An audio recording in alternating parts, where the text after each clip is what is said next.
controversial opinion because it's literally summer outside, but unlike most people, I actually do not enjoy summer and I find it kind of dreadful. I am an autumn and winter person through and through, and since I was born in September, I think this comes a bit naturally, but I've never actually liked the heat and I don't like to go out during it. With that being said, since I'm staying inside most of the time, this year I decided to focus more on actually expanding my life instead of confining it to a small screen, which brings me to today's topic, and that's resetting my brain for the summer. So let me start this next bit with a question. Do you feel like you don't have the time to do the things you love because of your job or other obligations? Because I know I felt like that, and then I was left with no job and no will to do anything I wanted. My days at home turned into laying in bed, watching TV shows, and spending time on my phone, and I was already trying so hard not to be with my phone, and my screen time was down to like 1 hour per day, but then it happened again. And why? Because I was tired and I was burnt out, and that's when I realized that no matter what I did, if I was burnt out, I would not be able to do anything, even the hobbies I loved so much. So in order to cure my dopamine addiction, primarily regarding my phone, I knew I had to do it cold turkey, so that's when I started to search for things I can do around the house. The first thing was of course gaming, and I talked about this numerous times on here, but gaming has actually helped me a lot in different circumstances throughout my life, and no matter what people say, I think it's a perfect hobby for winding down because not every game needs to be intense. However, I do also think that it's good for the brain because I love playing puzzle games and hidden object games, and that's something that's very stimulating to me. Also, I've always tried to expand gaming as a hobby, so not just playing games but also reading about games, studios, looking at concept art, watching video essays and so on. And even when I feel like I want to do something gaming related but not actually play the games, this way I still have something to do.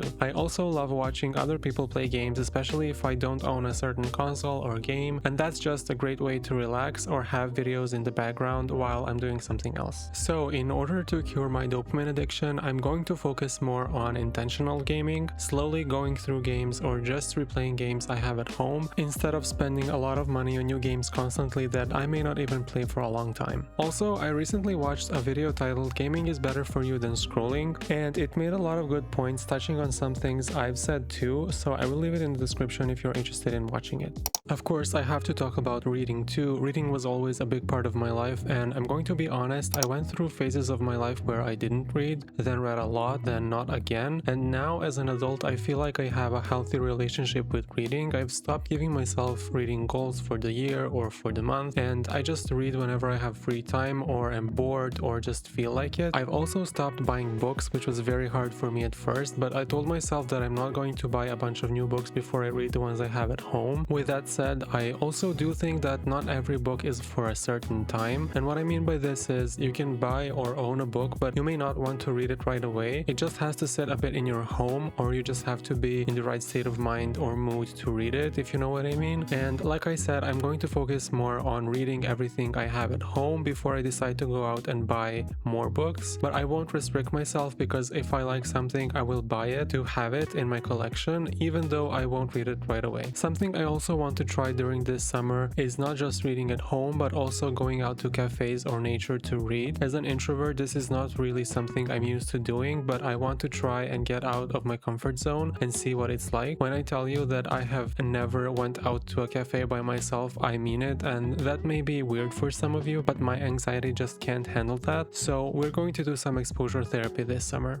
Along with reading books, I've been wanting to get back into reading magazines more. I used to read magazines a lot when I was younger actually. I collected the National Geographic magazines and some gaming magazines too, but as I grew, some things changed, I guess. I started getting into design and fashion, and at one point I just transitioned completely to digital media. I want to change that because I miss reading magazines a lot, and my goal for the summer is to get back into reading them, and I want to explore some magazine shops in my city or find some I can order online. I particularly want to read some related to design, actually digital design or interior, if I can find any. I have some editions at home already. I own an edition of Kinfolk that's semi-recent. I also have a Cubicle hardcover volume 1. I own some Vogue magazines I bought last year, and I also have some older AD magazines, but I would like to go out and search for more or just order them online like I said.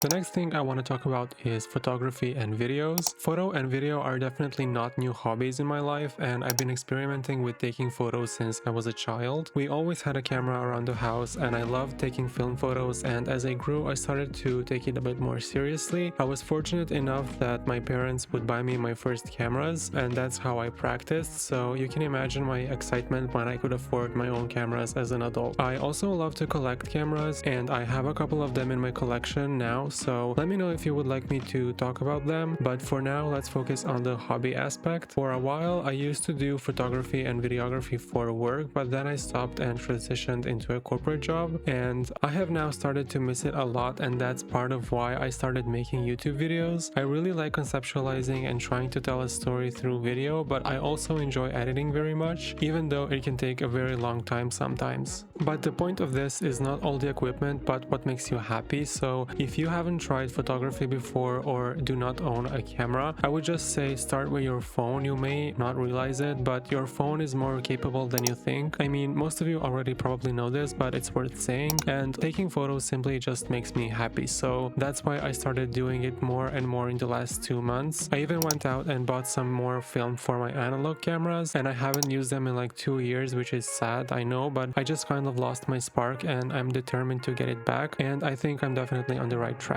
The last thing I want to talk about today is puzzling. I'm gonna be honest, I've never been a big puzzle person, even though I used to do them when I was younger, but it just didn't stick with me as a hobby. That is until I rediscovered it as an adult. I especially love doing art-related puzzles, and as you can see, I have one already finished, but have been working on a new one for a while. What I love about puzzling is that you can just lose track of time while doing it, and it's also good for your brain and focus, so I think this may be one of the best hobbies if you want to cure phone addiction, because it can keep you distracted for hours. I usually like to put on a Twitch stream or some gameplay videos while I do this, so I recommend you trying it too. If you feel overwhelmed by the huge puzzles like the ones I have, you can always start smaller, like the ones with the 500 or less pieces, or it can even be one of those around 50 just to get you going. Let me know what are some of the things you're doing this summer to unplug, or if you've already fixed your dopamine addiction, what are your hobbies you've picked up? I'm curious to know, and I would also like to find inspiration in some of the things you're doing.